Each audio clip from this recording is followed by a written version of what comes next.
SBI bank બહાર 75 લાખની લૂંટ ચલાવનાર 3 આરોપીઓના ગણતરીની કલાકોમાં ઝડપી પાડતી ભાવનગર પોલીસ। ભાવનગર શહેર બોરતળાવ પોલીસ સ્ટેશન વિસ્તારમાં ગુલામ અબ્બાસ યાકુબ અલી રાજાણી તથા મોહમ્મદ અલી સાદિક અલી લાખાણી રહે બંને કુંભારવાડા ભાવનગરવાળાઓ ભાવનગર ચિત્રા ખાતે આવેલ એસબીઆઈ બેંકમાંથી રોકડ રૂ 75 લાખ ઉપાડીને તેઓના મોટરસાયકલમાં જીઆઈડીસી તરફ રેસિડેન્શિયલ એરિયામાં જતા ત્યારે બ્લુ કલરની એક્સેસ સ્કૂટર ઉપર બુકાની બાંધીને આવેલ માણસ તથા બ્લુ પટ્ટાવાળી સ્પ્લેન્ડર મોટરસાયકલ ઉપર આવેલ બે માણસોમાંથી એક ઈસમે છરી કાઢી મારી નાખવાની ધમકી આપી રૂપિયા આપી દેવાનું કહી ગુલામ અબ્બાસ રાજાણીને થપાટ મારી ગુલામ અબ્બાસ તથા મોહમ્મદ અલીના સ્કૂટરમાં આગળના ભાગે રહેલ કેસરી કલરનો બાગબાન લખેલ થેલો આપતા તેઓ ત્રણેય જણા રૂ 75 લાખ ભરેલ થેલો લૂંટીને જતા રહેલ હોવાના બનેલ બનાવ અંગે તાત્કાલિક આરોપીઓને ઝડપી તમામ મુદ્દામાલ કબજે કરી આ બનાવની ગંભીરતા ધ્યાને લઈને આ વંશોધાયેલ લૂંટનો ગુનો શોધી કાઢવા માટે ભાવનગર LCB પેરોલ ફરલો સ્કોડના માણસોની અલગ અલગ ટીમો બનાવી આ લૂંટના બનાવવાળા રૂટમાં આવતા સીસીટીવી કેમેરા તથા હ્યુમન સોર્સથી માહિતી મેળવવા આ પ્રકારના ગુન્હાઓ કરવાની ટેવવાળા ઈસમોને ટેકલ કરવાની કામગીરી શરૂ કરી દીધેલ। આ બનાવના સીસીટીવી કેમેરામાં જણાઈ આવેલ ઈસમો અંગે અંગત બાતમીદારથી માહિતી મળેલ કે આ લૂંટમાં એક હિતેન ઉર્ફે હિતલો વિજયભાઈ ચૌહાણ રહે ચિત્રા ભાવનગર, બે રાકેશભાઈ ભૂપતભાઈ બારૈયા રહે સિદ્ધસર ભાવનગર, 3 અલ્પેશ ખોડાભાઈ મકવાણા રહે સિદ્ધસર ભાવનગરવાળા સંડોવાયેલ છે। જે બાતમી આધારે ઉપરોક્ત ઈસમોને કચેરી ખાતે લાવી તેઓની સઘન રીતે પૂછપરછ કરતા આ ત્રણેય ઈસમોએ આ લૂંટના ગુન્હાનો અંજામ આપેલ હોવાની કબૂલાત આપેલ, જેથી આ ત્રણેય ઈસમોને ગુન્હામાં ધોરણસર ધરપકડ કરવામાં આવેલ।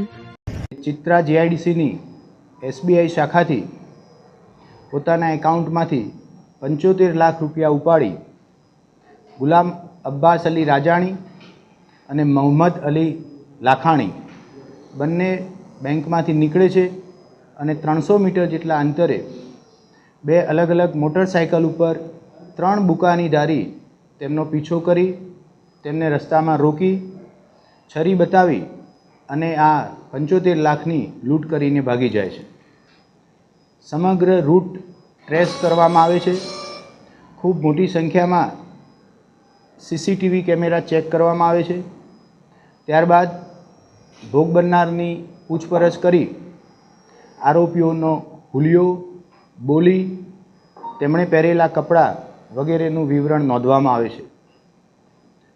ઘણા કલાકોની મહેનત બાદ અંતે સીસીટીવી ફૂટેજ જોતા 3 આરોપી આઈડેન્ટિફાઈ કરવામાં આવે છે।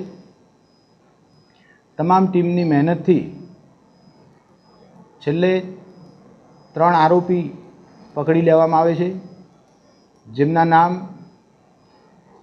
હિતેન ઉર્ફે હિતલો, અલ્પેશ અને રાકેશ, ત્રણેય ભાવનગર જિલ્લાના રહેવાસી છે। 3 આરોપીઓની મોડસ ઓપરેન્સી જ્યારે ભોગ બનનાર બેંક ખાતેથી રૂપિયા ઉપાડે છે ત્યારથી જ એમનો પીછો કરતા હોય છે। આરોપીનો ગુનાહિત ઇતિહાસ જોવા જઈએ તો હિતેન ઉર્ફે હિતલો ચૌહાણ એ અગાઉ 3 અલગ અલગ મારામારીના ગુનાઓમાં સંડોવાયેલો છે। બાકીના જે 2 આરોપી છે એમાં રાકેશ એક ગુનામાં સંડોવાયેલો છે અને ત્રીજા નંબરનો આરોપી અલ્પેશ 2 અલગ અલગ મારામારીના ગુનાઓમાં સંડોવાયેલા છે। સમગ્ર ઘટનામાં આરોપી પકડાયા બાદ લૂંટમાં ગયેલી મુદ્દામાલ રિકવર કરવામાં આવેલો છે, જેમાં 74 લાખ અને 50,000 રૂપિયા રિકવર થવા પામેલા છે। રૂપિયા ભરીને જે થેલામાં લઈ જવામાં આવેલા એ થેલો પણ રિકવર કરવામાં આવેલો છે। આરોપીના 3 મોબાઈલ અને એમની પાસેથી 2 નંગ છરી રિકવર કરવામાં આવેલી છે। આગળની તપાસ આ જે આરોપી છે એ ખરેખર અગાઉથી ભોગ બનનારના સંપર્કમાં હતા કે કેમ, ભોગ બનનારની ગતિવિધિ ઉપર કોઈ થર્ડ વ્યક્તિ વોચ રાખતો હતો અને એમણે આ આરોપીને લૂંટ બાબતની ટીપ આપી હતી કે કેમ વગેરે દિશામાં તલસ્પર્શી તપાસ ચાલુ રહી છે।